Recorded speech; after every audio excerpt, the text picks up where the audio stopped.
Welcome back to another episode of Quick Picks with the Geek. I am your host, Bro Power the Geek. Quick favor, make sure you hit that like button. It really helps the algorithm push the videos out. And seriously, I appreciate all the support. It means a lot. Alright, let's get into it. Alright.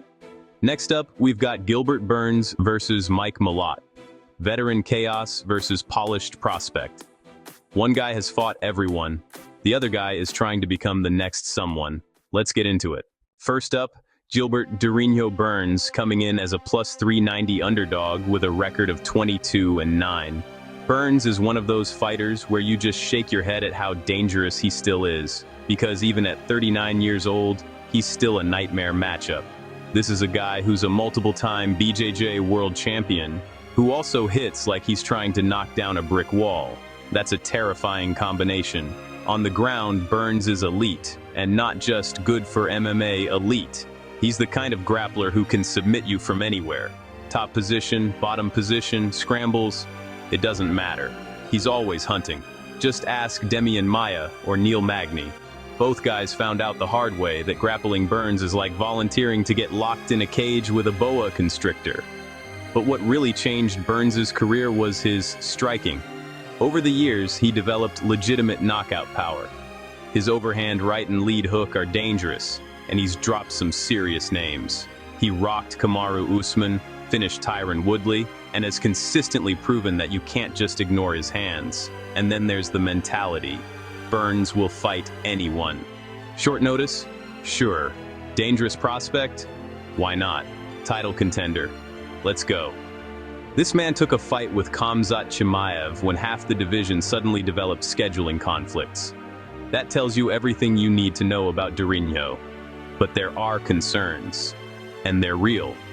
At 39 years old, Burns has been in wars. And those wars add up. He's been rocked, knocked down, and finished in recent fights.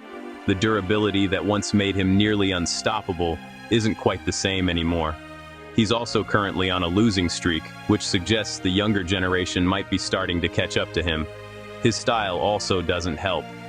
Burns fights aggressively, throws power, and accepts exchanges. That's exciting, but it also means he gets hit. And at this stage of his career, getting hit by younger, bigger welterweights isn't exactly ideal. Next up, Mike Proper Malott, coming in as a minus 600 favorite with a record of 13-2. Malott is one of the most polished prospects in the division right now. He's technical, composed, and fights like a guy who actually reads the instruction manual before jumping into the cage, which in MMA is surprisingly rare. What makes Malott dangerous is how balanced he is. He's a BJJ black belt with a strong submission game, but he's also developed into a very solid striker. He's got real knockout power and excellent timing, as shown in his knockout of Mickey Gall. But what really stands out is his fight IQ.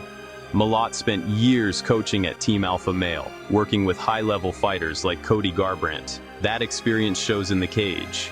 He's calm, patient, and rarely makes big mistakes. He's not the guy who runs in swinging like he just heard free pizza was inside the octagon. He's also physically imposing for the division.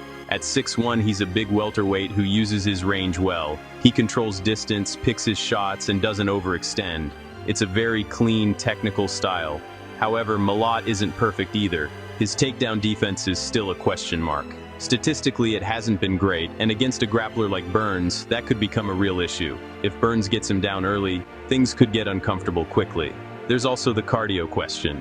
A lot of Malott's wins come early. When fights get extended, his output can slow down. And against someone like Burns, who can push a hard pace early, that could matter. So, who wins?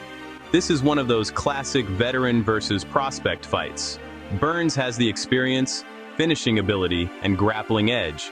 If he gets this fight to the ground early, he could absolutely create problems. And if he lands one of those big power shots, things could get interesting fast. But Malott is the younger, fresher, more technical fighter. If he keeps this fight measured, manages distance, and avoids wild exchanges, he could slowly take over as the fight goes on. Burns is dangerous early, but Malott might be the guy who benefits the longer this fight lasts. Official pick. I'm going with Mike Malott. He's the younger, more technical fighter. And if he stays disciplined, he should be able to weather the early storm and take control as the fight goes on. If you enjoyed this, go ahead and smash that like button. If you haven't subscribed yet, what are you waiting for? Hit that subscribe button and turn on notifications so you don't miss a beat when the next video drops. And don't be shy. Leave a comment below and let me know who you got winning this fight. Let's see who really has the crystal ball around here. Until next time.